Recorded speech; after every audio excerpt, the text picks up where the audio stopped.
All right. Well, thank you all for joining us today.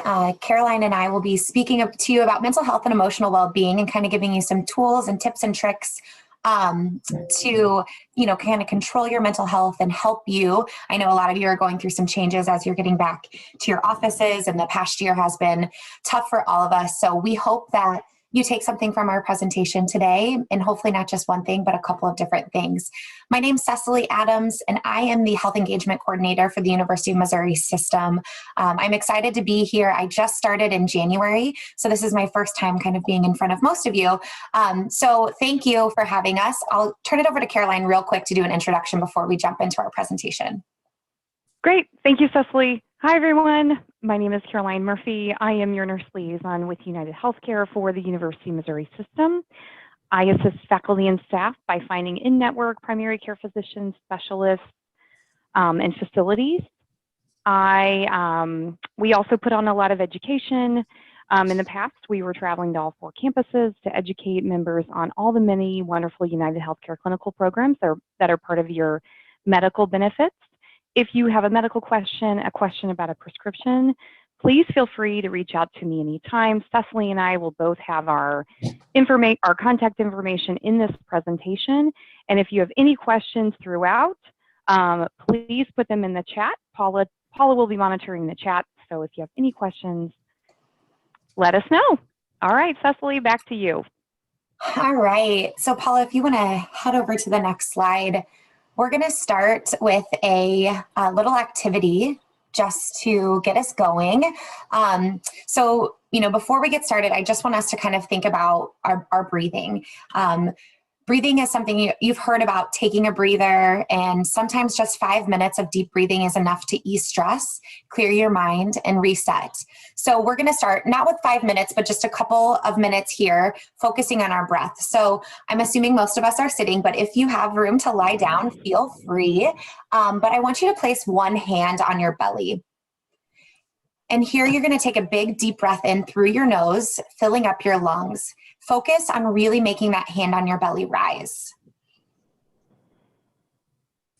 And then I want you to take a big breath out through your mouth, aiming to empty your lungs as much as you can.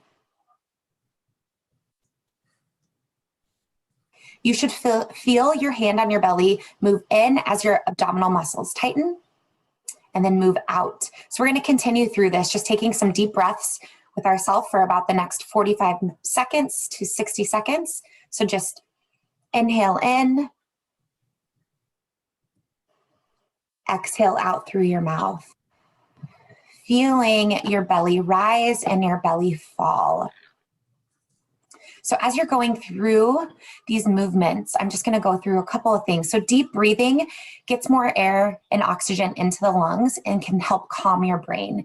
So if you find yourself at any point during the day, just during everyday life, feeling overly anxious, or you feel like you just need a break, try taking a deep breath and using these 5 steps to help calm your brain and calm your mind.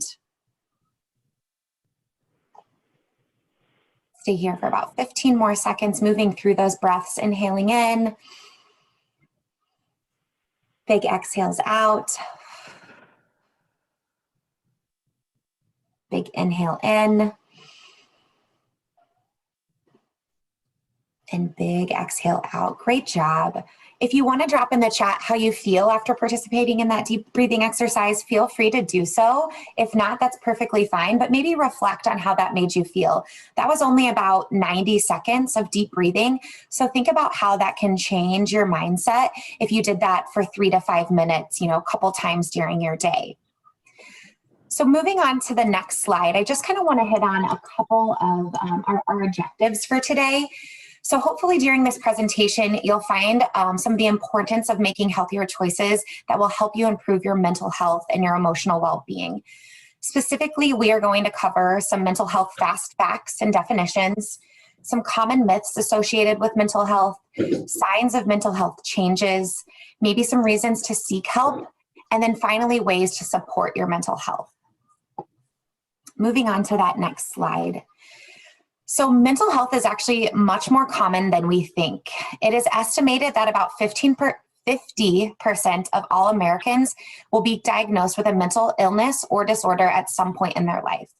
1 in 5 adults in the US will experience a mental illness within a given year.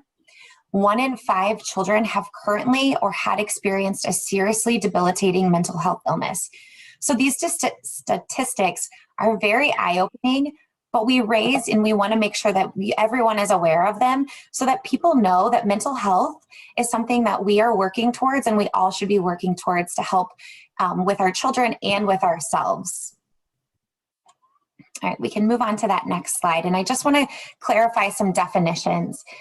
So mental health and mental illness are often used interchangeably. However, they do have different meanings. So your mental health is your emotional, psychological, and social well-being.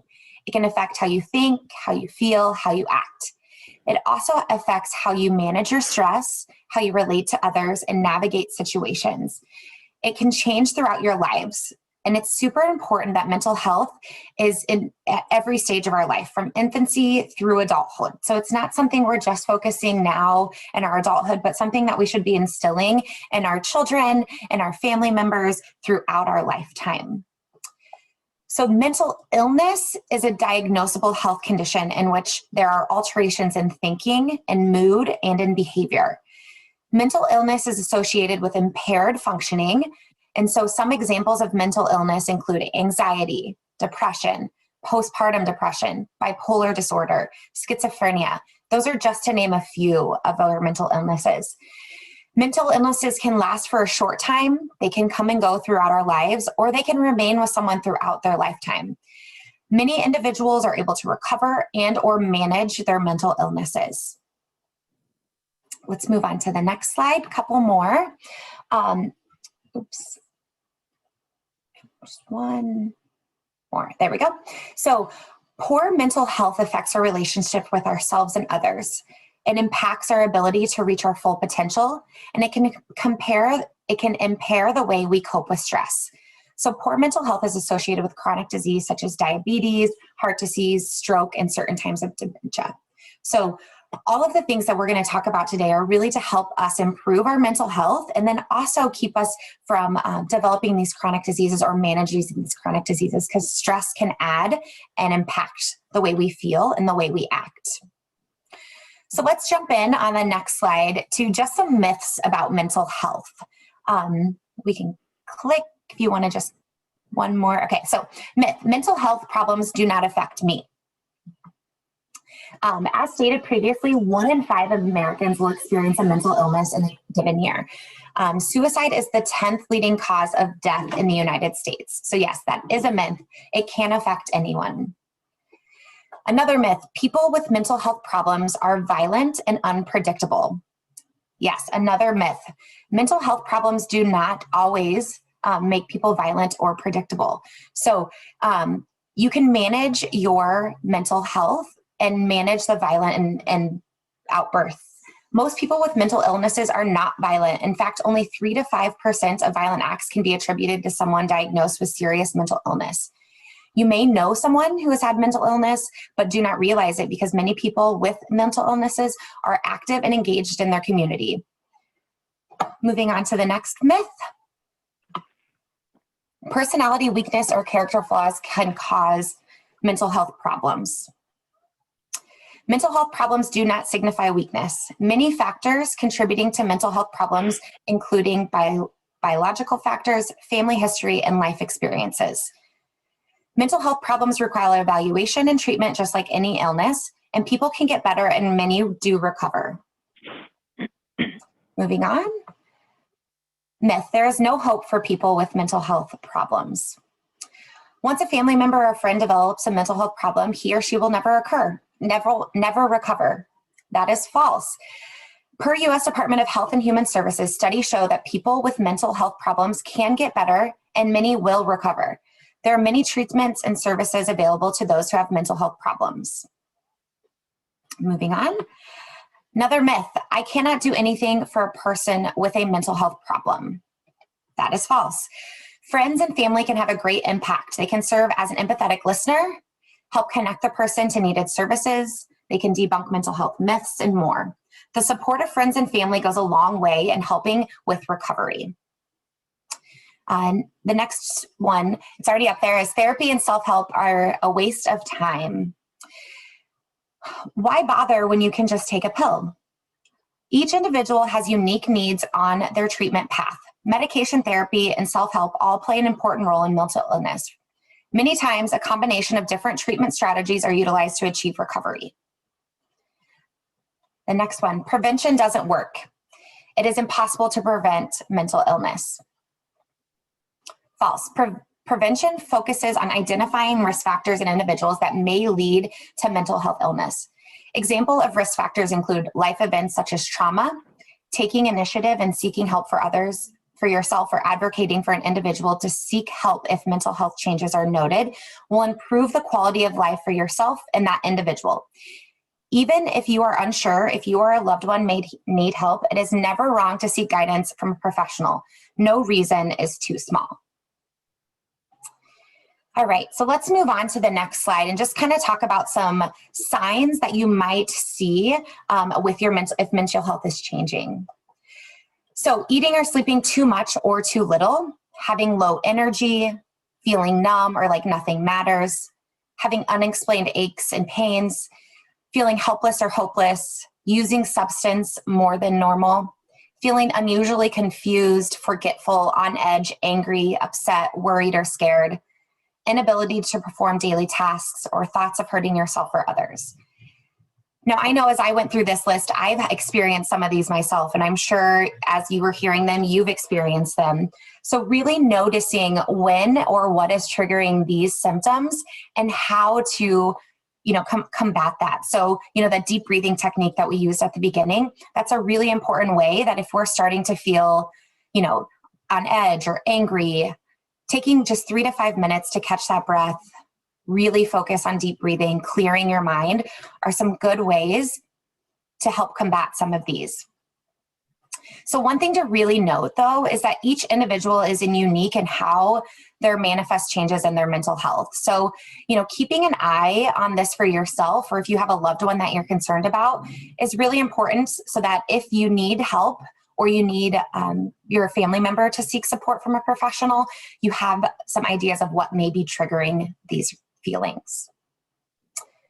So next slide, we talk a little bit more of ways to support your mental health. And that's what we're all here for, right? We're all here to really see how we can, change how we're feeling, especially as we start to engage, back in activities that we haven't done for a year to a year and a half. And they may start to trigger some areas of, mental health that we're concerned about, where we might feel more tired or down. So here are some ways that we can really start to help with our mental health. So personal habits, super important, making sure that we take care of ourselves first.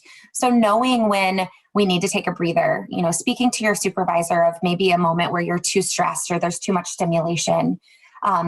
Know what you need for self-care. So is it a couple of minutes to yourself, or is it, being around friends or family? Maybe it's just making sure you have a Saturday or a Sunday where you can just spend an hour alone. Have those positive relationships in your life that you can fall back on. And then also mindfulness, deep breathing, meditation, all really, really important. Caroline later on in our presentation is going to give you some resources that you can download through an app that will support that mindfulness and deep breathing meditation. And then also we'll talk through, some of your employer benefit programs, and she's going to hit more on virtual visits and what you can utilize within your medical plan to really help you. And then finally, through your community. So if you know of any organizations or support groups that can help, definitely tap into those. Or even if it's just, volunteering in your community, sometimes shifting ourselves into something else, some service, is helpful for our mental health. All right, next slide. So some other ways to personally support your mental health and emotional well-being. So that's self-care, diving a little deeper into this. So making sure you're getting enough sleep and rest, which, is hard sometimes, right? There are some days where we can't get to bed at 10 p.m. and get those full 8 hours of sleep, but recognizing and realizing that sleep is important, and sleep is what helps us recharge and make us the best for our families and for our colleagues and coworkers. So really, taking time to set aside an alarm that says, okay, it's time for me to wind down. It's time for me to go to bed. And so you can get that full, 7 to 8 hours of sleep. Engaging in some movement. So meditative, relaxing forms of movement like yoga, tai chi, walking, all of those will be a great way to clear your mind and reset. Eating nourishing foods and then making sure you're attending your regular care checkups are all great ways to practice self-care for yourself. And then working on strengthening your connections. Hopefully over the last, year, we've worked on, connecting with ourselves when we've had a little bit more me time than we've been used to in the past. But if not, it's never too late to strengthen the connection with yourself through reflection, journaling, and or meditation. Also thinking about engaging in activities with your family and friends, participating in activities in the community that you enjoy, and then of course, volunteering if that is something you enjoy as well. Moving on to that next slide. Shifting that mindset. So many times the way we talk to ourselves is unkind. So I want everyone to really think about practicing some self-compassion. It's an important part of our emotional well-being. So do not underestimate the power of positivity and reframing the way we view a situation. Inserting positive thoughts instead of negative thoughts goes a really long way. I always think about this right here because sometimes my husband calls me too much of an optimist. I always am like, looking at the glass half full or, just overly optimistic, where sometimes he can be a little more pessimistic. But I think that it is truly important to always see the good, even when situations are bad. So it takes a little bit of a shift in your mindset, but when you do see the positivity, it really helps with your mental health. So if you can, try and start a daily practice of writing down things you are grateful for. And I think the most important thing each morning is, if you're not one into gratitude, just thanking, yourself for waking up, because that in itself is a gift, right? Each time we open our eyes, we get a new day. That is what we should be grateful for each morning. So if we just start with that, even though we might have a packed agenda full of meetings back to back on Zoom or whatever it may be, just be grateful for the fact that, you get to see another day and you get to open your eyes, because it isn't something that everyone gets. And then let's see, laugh. Just laugh, have some fun, whatever makes you happy, whatever makes you smile, find a way to do that. And then if you're into meditation, or maybe you haven't been into meditation, this is a great time to start. So utilizing the breathing techniques we talked about at the beginning, just for those 3 to 5 minutes, or start small with just, 10 breaths in and 10 breaths out. The mindfulness and meditation, there's a couple that you can download, Calm or Headspace, but Caroline's going to talk about San Bello later, and I think that will be a really beneficial thing for everyone on the call to go ahead and download, because it is included and you get the premium version for free. So something really beneficial for everyone. All right. And then moving on, I just want to talk about, reasons to seek support. And no reason is too small to seek support. And some examples could include personal or family diagnosable mental health illnesses, chronic illnesses, addiction, eating disorders, trauma, anger, stress, feeling sad or feeling anxious, relationship conflict, navigating life changes, childbirth, divorce, death, work, academic transitions, personal development. So I know there might be a lot of stress and a lot of your lives right now with just the fact that you're coming back to campus and you haven't been there, and you're, out of your element. You got so used to being at home and, having the extra, minutes or, half an hour in the day without the commute. And so, you might need support, and you might need people to lean on and people to talk to. And luckily we do have virtual visits for that you can tap into. So any questions up to this point on anything we have discussed? I know you can always drop things in the chat, or feel free to unmute yourself. But I'll give it about 20 seconds here to see if anyone does have any questions.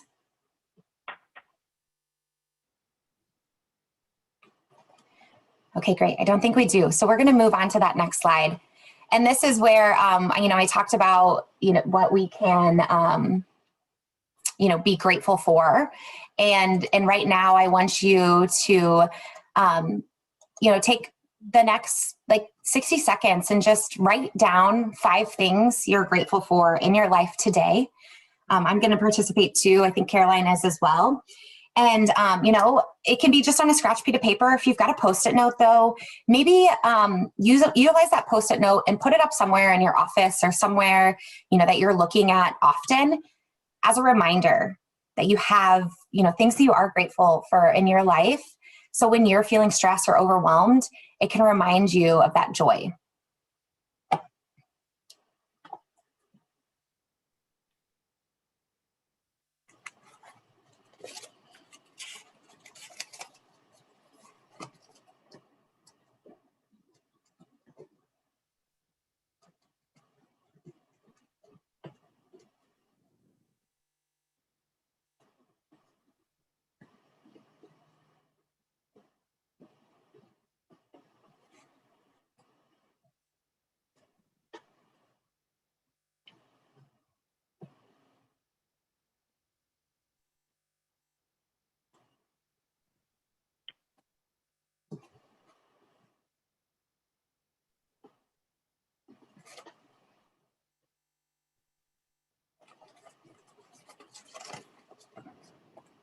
Remember that there's nothing too small to be grateful for. Like one of the ones I wrote down was coffee, because honestly, I am very thankful for caffeine to keep me going, through the days, especially with a young toddler running around. Some days it's more important than others. And today is one of those days where I am very grateful for it. So if you can, keep those, by your desk. And at any point, when you do feel overwhelmed or stressed, this is a great activity to do. Just bring yourself back to what you're grateful for and really, what fills your cup. All right, I'm going to turn it over to Caroline. So she's going to talk through some behavioral health solutions for you. All right, thank you. So we're going to move on into behavioral health solutions. And we're going to take a deep dive into this. You may not be aware of all the great programs that are available to you, and these are part of your medical benefits. So we're just going to go on in and talk about those. We're going to move on to the next slide. And we're going to talk about your mental health benefits. So with behavioral health solutions, members will have access to quality providers, including specialists. You also have flexer and faster access to care. There's also many digital resources to help you find the right provider, understand treatment costs, and more. And then there's also family support with this as well. We're going to move on to the next slide. This is called, we do have a website called the Live and Work Well website, and this is what it looks like when you enter the site. Members have the option of entering anonymously or by registering and entering the group code U Missouri in all capitals. So on this page, you're going to have access to finding those mental health providers, checking your benefits, managing your claims. And then you'll also have access to community support groups, links to websites and courses and more. So I highly encourage you just to come on out and look at this website. You might find something that benefits you or a loved one. And then moving on to the next slide. These are just some key features that are on the Live and Work Well website. There's a 24/7 helpline, virtual visits. You can manage and schedule a virtual visit, and we'll get into that. You can send an e-card, access to articles, guides, webinars. There's a health risk assessment on here. So you can take one for yourself or a loved one. And then we're going to move on to the next slide. So actually going in and trying to find a mental health provider, I know can be challenging sometimes. If you're not registered on myuhc.com, I highly encourage you to register. So from myuhc.com, you're going to want to click on Find Care and Cost, and then you're going to want to click on that mental health directory. So you can search for providers by provider type, such as a psychologist, a psychiatrist, or a licensed counselor, or you can narrow it down by medical conditions such as depression or anxiety. And then moving on to the next slide,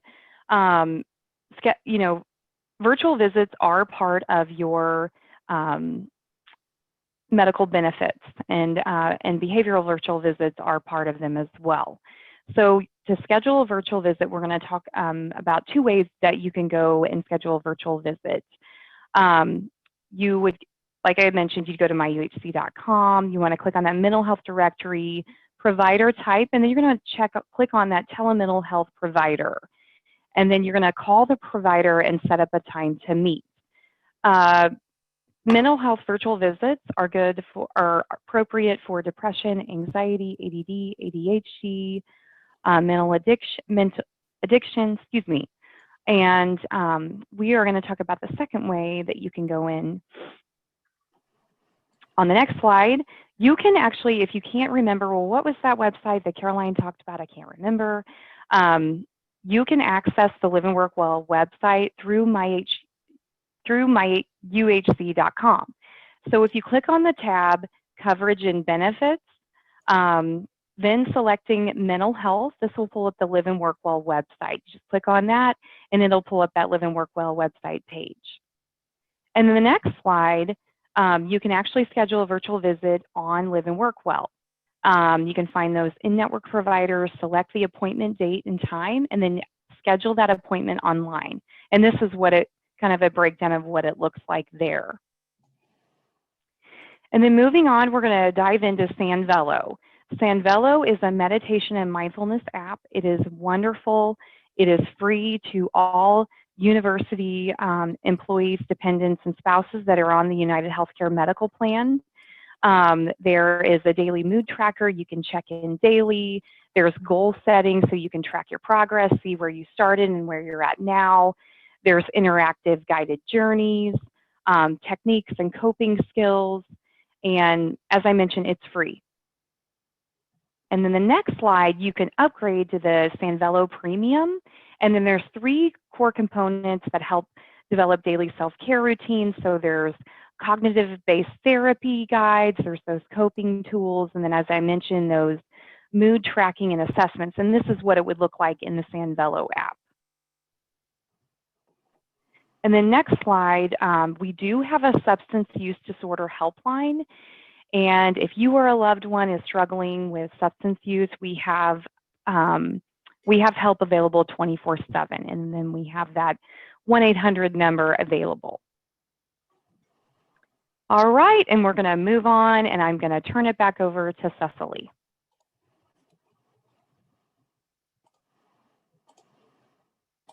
All right. So we're going to just take a quick little break to kind of stretch ourselves out. And another way for if you're feeling stressed or anxious or anything, this is a great way to, kind of reset, get ready for what you have to come. So let's go ahead and sit. If you're in a chair, come to the edge of that chair, please. And then I want us to go ahead and take a nice big deep breath in, just like we did at the beginning, kind of fill up those lungs. And then take a nice big deep breath out. Great job. So from here, I want you to go ahead and roll those shoulders backwards. So feeling kind of your chest open up, and then you're feeling those shoulders. We sit in hunched motion most of our day. So this is a great way to just open up those shoulders. You can go as slow or as quick as you'd like. And then go ahead and roll them forward.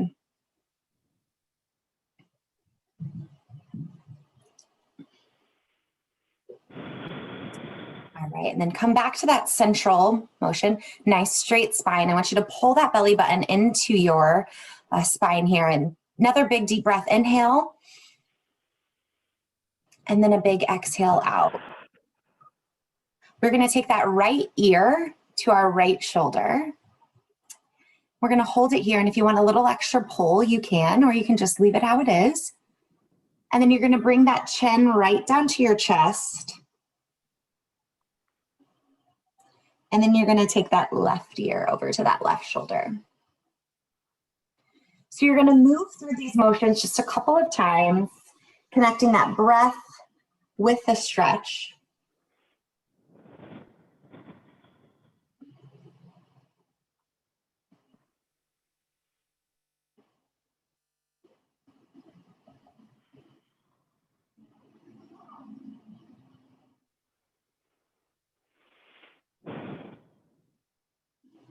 And then come back to central when you're ready.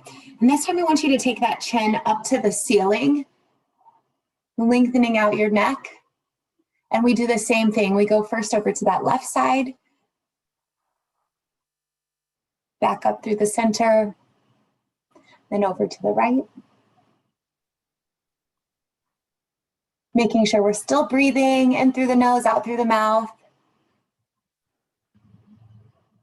A couple more times through.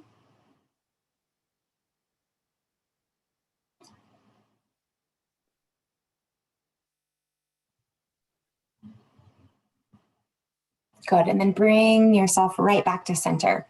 We're gonna take our hand, just one hand first in front, our palm facing down first, and then we're gonna lift up and pull back on those fingers just slightly.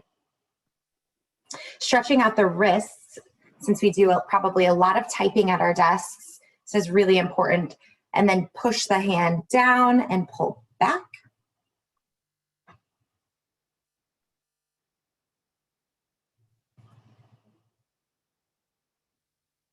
Good, and then release and flip the palm up and do the same thing. Pull the fingers back, feeling that open stretch through the forearm.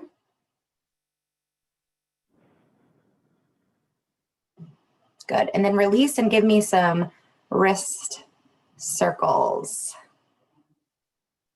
Looks really funky with my virtual background. And then let's switch to that opposite hand. Same thing, palm faces down, pull back on those fingers.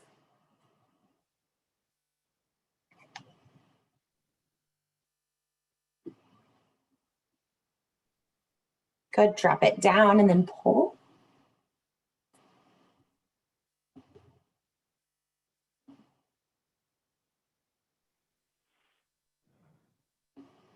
Go ahead and release, bring it back to central, and then take that palm up, pull back.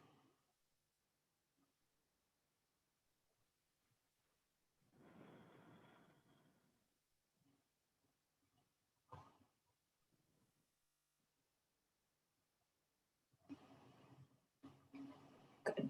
Now let's go ahead and release and roll out that wrist.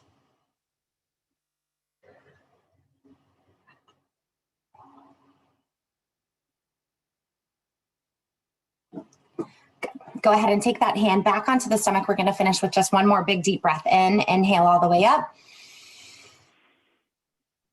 And a big exhale out. All right, great job. That is it for our little break. Just a reminder that any type of exercise, movement, stretching is really, really great to clear the mind and reset and refocus, especially if we are in back-to-back meetings or our schedules are really busy. Even 3 to 5 minutes can make a difference. All right, moving on to that next slide. I'm just gonna leave you with some contact information for me, my work cell, my office, as well as my email address. I am here to work with you one-on-one. I am here to work with you as a group. We can do group presentations. So if you go on to the next slide, if you sit on any committees, anything that anyone is looking for more wellness related topic, health or wellness, this is just a very small snapshot of what we can offer. And we would love to present to your group. We have a ton of topics to educate your staff. We can always create something specific for your department or group as well. Moving on to the next slide, we have started a wellness update newsletter. This is our May newsletter. The first round actually just went out earlier this week on Monday. So I'm going to drop in the chat if you are interested in opting in to this wellness newsletter. I'm going to drop the link for you right there. There's a couple questions that go with it. You won't be spammed, I promise. It's just one newsletter a month. The questions that are inside the little survey before you opt into the newsletter are just to gather, some more information for Caroline and I on what the UM system employees are looking for. So, what wellness programs do they want to see? What presentations do you need? What support? So please take the time to opt into that newsletter so you can hear from Caroline and I every month. And that is all I have. I'm going to pass it along to Caroline to wrap up. All right. Thank you, Cecily. Next slide, please. Okay, so here is my contact information. As I mentioned earlier, if you need help or assistance with finding an in-network provider, specialist, a medical question, anything really, I am available. So please email me or call me anytime. And here's my contact information. Caroline, we do have one question about Live and Work Well. Okay. Do they need to register or do they use their MU Healthcare login? Very good. So you can register. You can register and do that, or you can enter the site anonymously. But when you do register, you want to use that group code U Missouri in all capital letters. Did that answer the question? Yeah, any other questions out there?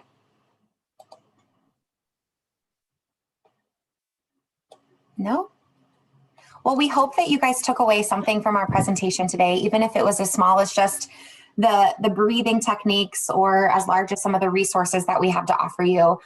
So please reach out to Caroline or I with any needs that you have. We are here to support you, and that's what we love to do. So please do it. Yay! And that's a wrap. I don't know if you want to go to the next slide so people know that it's. Sure. We want to say thank you for your time, your tips and techniques. And looks like people really enjoyed the stretches, which is a great time for us to implement those as we do try to transition and lives change. But thank you for your time, Cecily and Caroline. All right. Thank you, everyone. That's a wrap. Have a great day. Get outside. Go for a walk. Really appreciate it. Thank you so much. Billy, start a walking group within your department. Go at 10 and 2. Well, I guess around the floor. After. Around the third floor. Okay. There you go. Around the floor. All right. Bye, everybody. Have a good day. Bye-bye.